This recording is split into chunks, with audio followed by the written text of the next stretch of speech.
friends and listeners. We have learnt the 5 angas of Ashtanga Yoga propounded by Patanjali in his Yoga Sutras.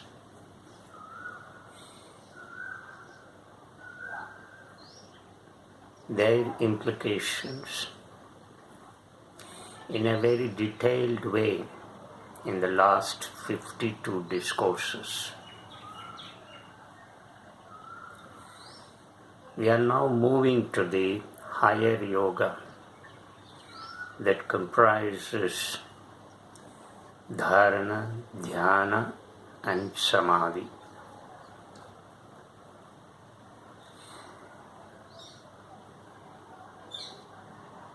We have learnt how when we follow the 5 angas which belong to the external yoga, we can bring the mind under control.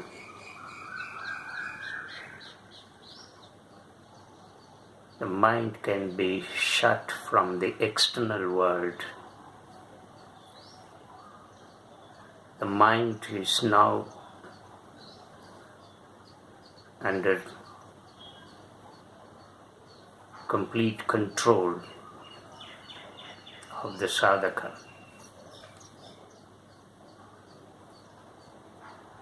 In other words, both body and mind are trained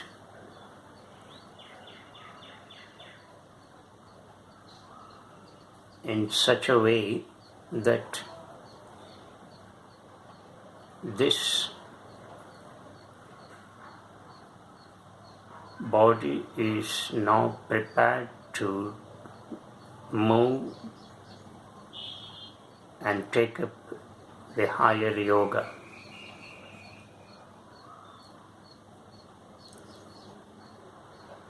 In this higher yoga, the first one is Dharana. Dharana means concentration. And the next one is Dhyana, that is meditation. There is a lot of difference between Dharana and Dhyana. I shall show the difference when we take up Dhyana. But right now, let's focus on what Dharana is. And we have just now learned its translation in English as concentration. Patanjali defines Dharana in one sutra, that is in the first sutra of Vibhudipada, that is the 3rd section of the Yoga Sutras. The sutra goes like this: Desha bandha chittasya dharana. Look at this sutra.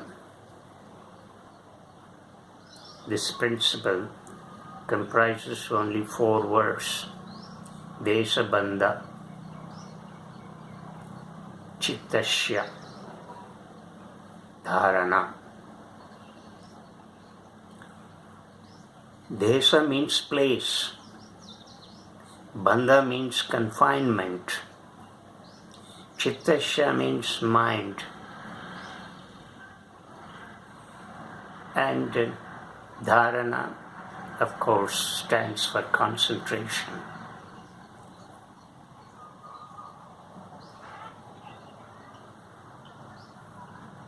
Concentration is mind confined to a particular sphere.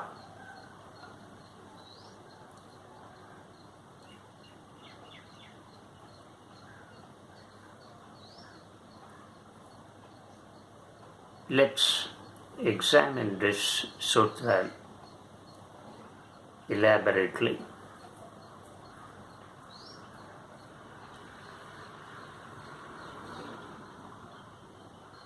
Concentration is focusing on one object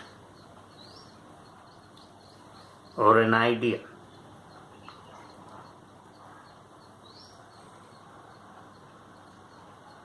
That is, focusing your attention completely, totally, fully on that object or an idea. It could be even symbol. Focusing attention implies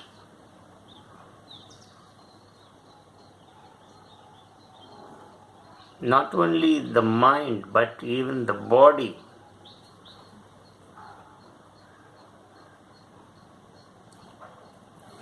The whole organism is focused.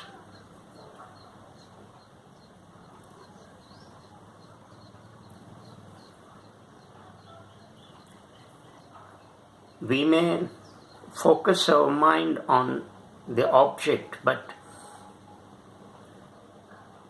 there will be distractions from the body. The body may move. There may be a movement in body, and movement in body may also cause distraction. Therefore, concentration includes the total involvement of this body and mind. It's not the mind alone.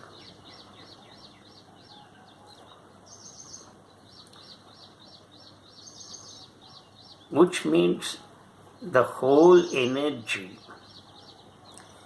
is drawn towards that particular object or an idea or a symbol.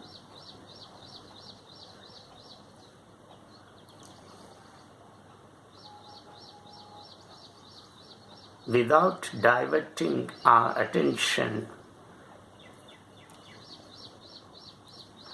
without our mind being distracted by any other thought,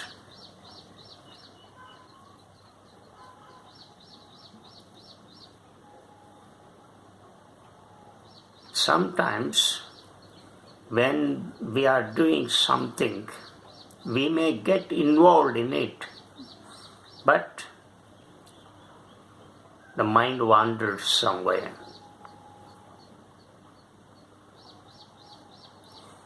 Thoughts keep entering.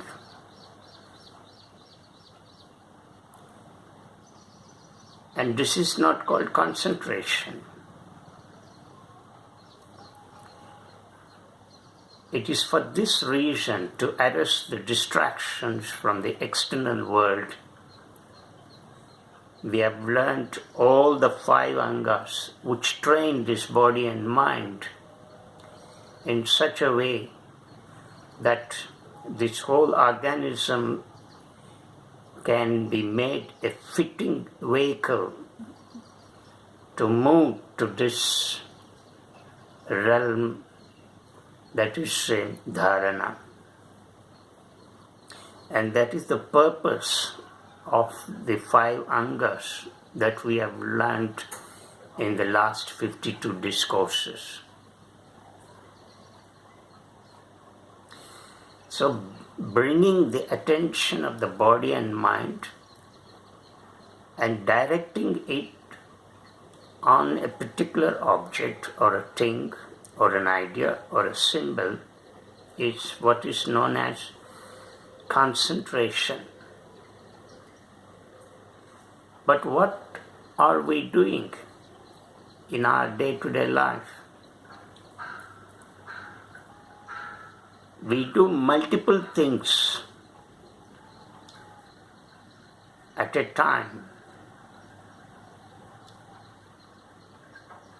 say, for instance, when we are eating, we do not focus our attention on eating, enjoying and relishing the taste of the food, munching and masticating in the mouth and swallowing the juice into your system, feeling the sensation of the taste. All that we do not undergo. We do other things. Say we watch television, we attend to the calls on the mobile, sometimes we play, sometimes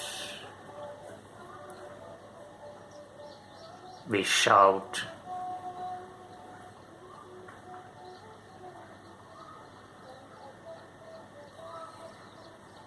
So how can we attain that total concentration when we do too many things? In this example, we cannot enjoy the food, nor watch the television, nor properly attend to the calls.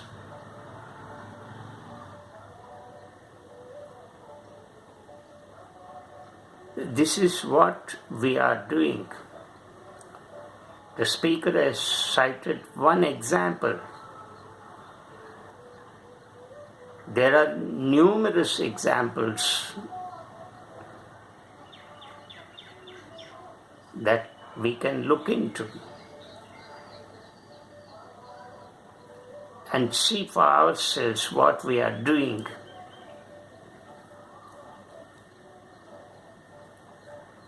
Let me tell you that if you cannot train yourself in Dharana, you cannot move to meditation.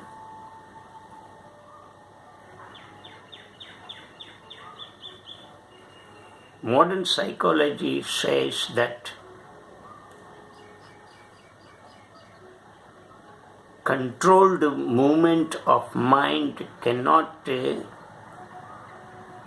be confined in a particular space and focus on a particular object for a considerable time. Because the modern psychology believes that mind cannot be brought under control for a long time. So its nature is movement. Its nature is change. And therefore the modern psychology does not accept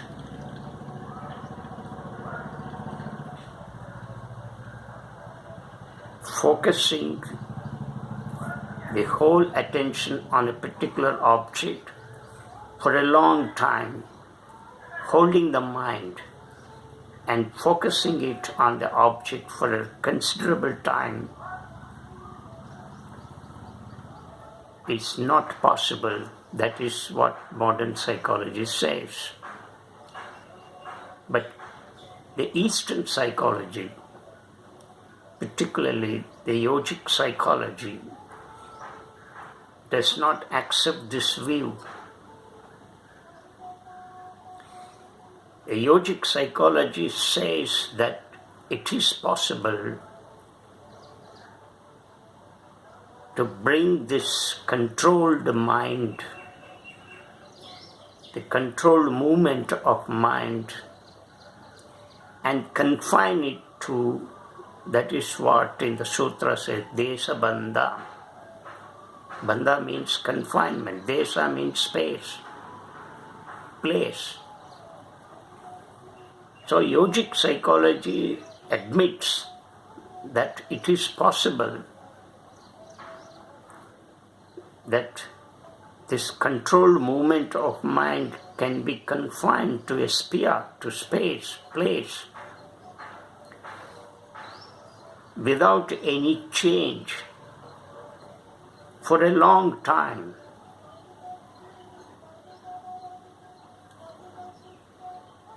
And this is the uniqueness of the practice of yoga.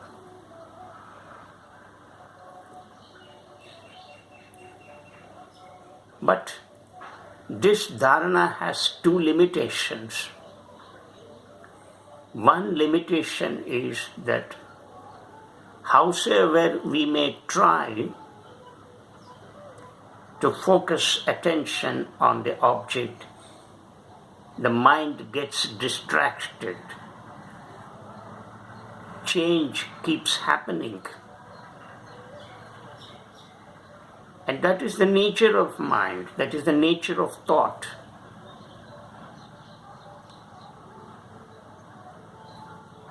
So a complete alertness is required to check this limitation.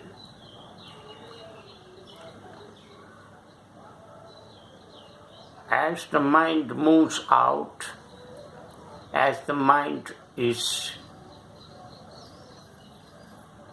distracted by thought, as the concentration is disturbed by an external thought, the sadhaka can immediately focus the attention and then drive out that and bring the mind and focus it on the object, which means you can imagine how much alertness is required even in the state of the practice of dharana.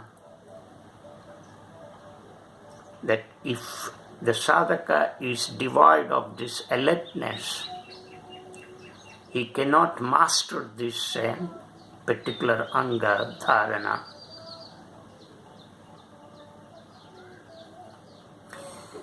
The second limitation is that consciousness in this state of dharana is again bound by intellect. The intellect constantly interferes. The intellect constantly tries to reason out. The intellect constantly questions. The intellect suspects, doubts. And when the intellect enters, the sadhaka is bound to become skeptical. And if the sadhaka becomes skeptical, concentration is disturbed. Therefore, you see that there is a binding of consciousness with the intellect, and still a complete freedom of consciousness from the clutches of intellect is not achieved. So as long as the element of intellect is present, consciousness is bound. Consciousness has no freedom. Therefore, the listeners must understand this limitation, which speaks of another dimension of freedom. The freedom of consciousness from the realm of intellect. And for this also, the sadhaka must be completely alert. He must have the full attention, the full vigilance. So when the intellect is driven out or is removed, then a complete focus is possible. So these are the two limitations that sadhaka may undergo or experience while practicing dharana. Unless these two limitations are transcended, the sadhaka is still caught in his own movement of thoughts and concentration. In that state is not happening. Therefore, the sadhaka must be aware of these two limitations that arise and distract the concentration, and to remove these limitations or to transcend these two limitations, the sadhaka must be completely alert. So when these two limitations are transcended, you are in the state of dharana.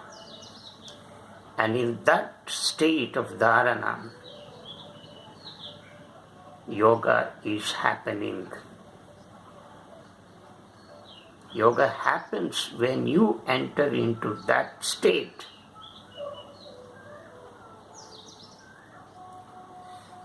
Not simply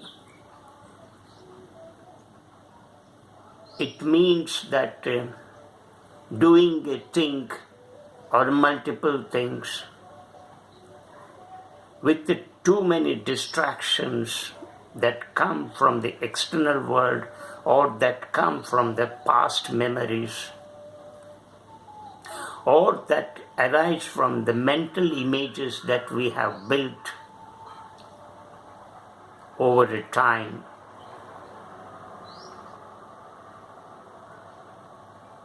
That is not called concentration.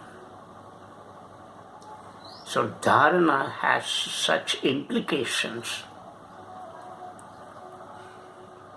But when the mind is trained in this way, then it is fit for the next stage in the internal yoga, that is dhyana.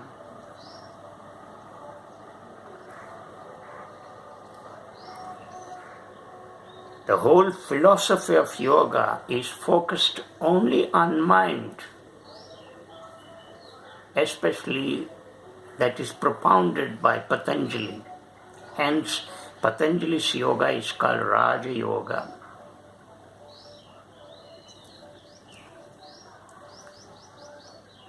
I hope the listeners have understood what dharana is and its implications.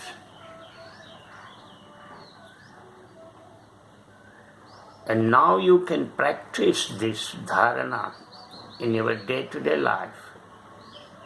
But remember, do one action, one thing at a time,